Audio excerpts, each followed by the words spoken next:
এনজোকে নিতে হলে ২,০০০ কোটি টাকা দিতে হবে ম্যানচেস্টার সিটিকে, তবে তাও মাত্র একদিনের মধ্যেই। চেলসি ছেড়ে ম্যান সিটিতে যাবেন এনজো। এনজোকে কিনতেও মরিয়া ম্যানচেস্টার সিটি, আর সেখানে ম্যানচেস্টার সিটিকে সোজা সাপটা নিজেদের অবস্থান জানিয়ে দিয়েছে চেলসি।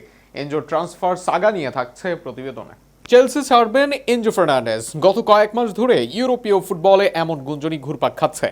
আর্জেন্টাইন এই মিডফিল্ডারের ভবিষ্যৎ নিয়ে প্রথমে রিয়াল মাদ্রিদের নাম সামনে এলেও স্প্যানিশ জায়ান্টরা শেষ পর্যন্ত আগ্রহ দেখায়নি।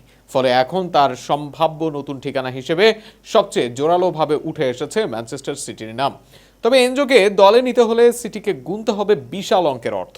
চেলসি স্পষ্ট জানিয়ে দিয়েছে ১২ কোটি পাউন্ডের কম কোনো প্রস্তাব তারা গ্রহণ করবে না, বাংলাদেশি মুদ্রায় যার পরিমাণ প্রায় ২,০০০ কোটি টাকা। শুধু তাই নয়, এই প্রস্তাব দেওয়ার জন্য সময়ও বেঁধে দিয়েছে লন্ডনের ক্লাবটি।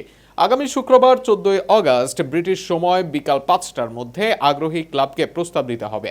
২০৩০ সালে বেনফিকা থেকে ১০ কোটি ৭০ লক্ষ পাউন্ডে এনজোকে দলে নিয়েছিল চেলসি। এরপর ধীরে ধীরে দলের অন্যতম গুরুত্বপূর্ণ খেলোয়াড়ে পরিণত হয়েছেন তিনি। গত মৌসুমে চেলসির হয়ে ৫৪ ম্যাচে ১৫ গোলের পাশাপাশি ৭টি গোলেও সহায়তা করেছেন এই আর্জেন্টাইন তারকা।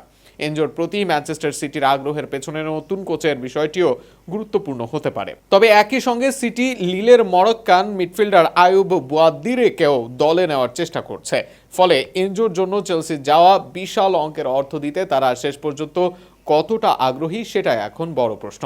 অন্যদিকে চেলসি এনজোকে বিক্রি করতে বাধ্য নয়। নতুন কোচ শাবি অ্যালানজো তার সঙ্গে ভবিষ্যৎ নিয়ে আলোচনা করেছেন। ক্লাবের পক্ষ থেকে এনজোকে জানানো হয়েছে তিনি চাইলে চেলসিতে থেকে দলের গুরুত্বপূর্ণ সদস্য হিসেবে নতুন মৌসুম শুরু করতে পারবেন।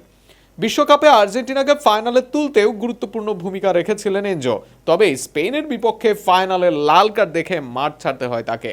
চলতি সপ্তাহেই অ্যালানজোর অধীনে চেলসির অনুশীলনে ফিরেছেন ২৫ বছর বয়সী এই তারকা। এখন প্রশ্ন একটাই, সময় শেষ হওয়ার আগে প্রায় ২,০০০ কোটি টাকার প্রস্তাব নিয়ে ম্যানচেস্টার সিটি কি সত্যি এনজোকে দলে ফেরাবে, নাকি এই ট্রান্সফার গুঞ্জনেই শেষ হবে সবকিছু?